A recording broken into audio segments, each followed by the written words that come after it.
hopefully what I'm doing and what others are doing out there is somewhat of a motivational factor. A local fitness enthusiast is one of 5 qualifiers to be competing in the 2020 iF3 World Cup.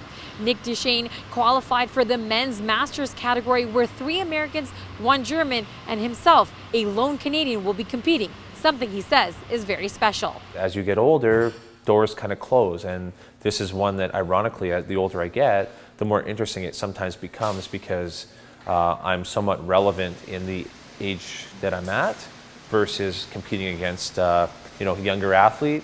The competition is live, so depending on where you live globally, you could be working out in the middle of the night. We probably have the best time out of all the ages, where I'm at 10 o'clock, and I think the gentlemen in Europe and Russia, they're like in the evening, so they're like 6 o'clock at night.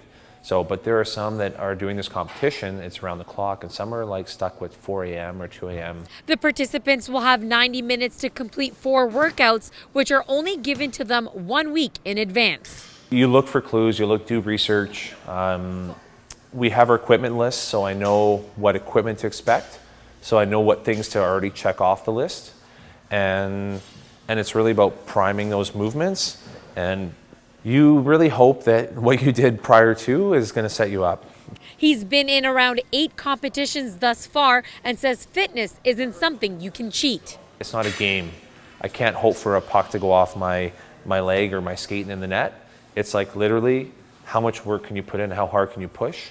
There is a mental factor, of course, but if we're all mentally tough, then the separator is going to be, who did the most and who has, who's the fittest.